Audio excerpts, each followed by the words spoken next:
Hello everyone and welcome, Zeb here to bring you the top 3 picks for pre-hard mode swords. Of course, number 1, definitely going to be the copper short sword. As you see, it's pretty good at cutting grass, and generally you can see here, if something's flying above you, you can definitely hit it, and have no problem dealing with it. No. Alright, back to all seriousness, guys. Coming in at number 3 is going to be the Beekeeper. The Beekeeper has been updated in 1.3. That's definitely landing it on our spot of the top 3 pre-hard mode swords here. The Beekeeper is a mid-level sword, and when I say that, I mean that you can get it kind of mid-level in the thing after defeating the Queen Bee, which you normally would beat after you beat the Brain in the Eater of Worlds or the Eye of Cthulhu also, or excuse me, the Brain of Cthulhu. Meaning that you're going to have it kind of midway between hard mode there. As you see, it also releases bees, which is also a wonderful thing, that you don't have to attack anything. They do pretty decent damage, and it has the chance of confusing enemies upon impact, making it a very powerful weapon in the early game, since it has a pretty good knockback as it is. But on top of that, if it hits something, it's going to confuse them, and they're going to run the opposite direction. So definitely a very powerful weapon. Also, with the new update in it, you can now hold it down to swing it, whereas before you were unable to do so. So it still had the same speed rate, but you had to keep clicking. So the holding down thing with swords, as everyone knows, is always a fantastic addition, as no one likes to click hundreds and hundreds of times just to swing at things, making this our number 3 top pick. Coming in at number 2 spot, everyone, is going to be the Knight's Edge. Now, I know a lot of people really love this sword and they think it's the best sword, but it is an older sword in Terraria, so there are better things out there. I was even thinking of putting this sword at number 3 slot instead of number 2 for multiple reasons. Now, let's talk about the positives of this sword force. Knight's Edge is, man, I messed up my words there. Knight's Edge has really high damage for pre-hard mode. At 42 melee damage with average knockback and average speed, it's pretty good, but you have to continuously click to swing it, which is always annoying for swords, and it is a really late pre-hard mode sword. And I mean that as in, by the time you get this sword, you probably will be going into hard mode relatively soon, and the sword might help you out a little bit in hard mode, but not that great in my personal opinion.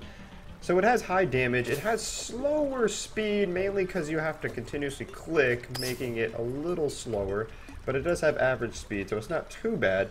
But you also do need the 4 swords combined to create it, which is also more of a hassle to get this sword, and by the time you get it, it is later. You need the Blood Butcher, the Miramasa, the Blade of Grass, and the Fiery Greatsword all combined together just to create this sword. So it is a really great sword, but it takes a lot of effort to craft it, and after you craft it, you probably end up killing the Wall of Flesh relatively soon, and then you get a Breaker Blade, which is going to be better than this sword, or you're going to get a weapon from the Wall of Flesh that will end up being better than this sword. So those are the reasons why the Knight's Edge has landed in the number 2 spot. I still love this sword. It obviously is a great sword. It is very powerful, very strong, and it will help you out in pre-hard mode, and it'll probably even help you out a little bit into hard mode as well. But with its flaws of being such a later end pre-hard mode weapon, that is why it has landed at our number 2 spot. Coming in at our number 1 spot, everyone, I don't know if it's that much of a surprise to anybody, is the Arcalis. The Arcalis is a new Terraria 1.3 weapon, which just has incredible damage and speed, also a wonderful effect to it when you swing it.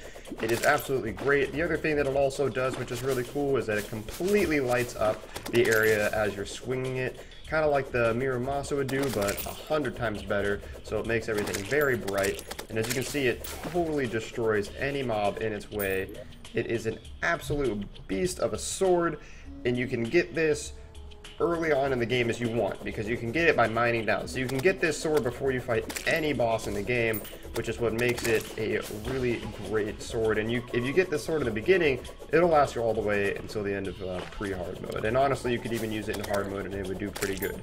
The downsides of this sword is that you have an incredibly close attack range. You have to be very close to your enemies, making it relatively hard to not get hit while using it. You have to be very careful. Hey, what's going on, Pinky? And But the wonderful things about it is that it has a 360 range of motion that you can literally do this while running. You can't do this with the Knight's Edge, you can't do this with the Beastkeeper, you can't swing over your head like this. It has a full 360-degree range of motion, which is also a wonderful effect of it. It is definitely the best pre-hard mode sword that you can possibly get. Hands down, I would have to say, just from all the effects of it. I've used it on all the pre-hard mode bosses. Certain ones it works on, certain ones it doesn't. But the ones that it does, it'll absolutely destroy the brain, the eye, the Eater of Worlds, and even the Queen Bee. You can easily take her down with this sword.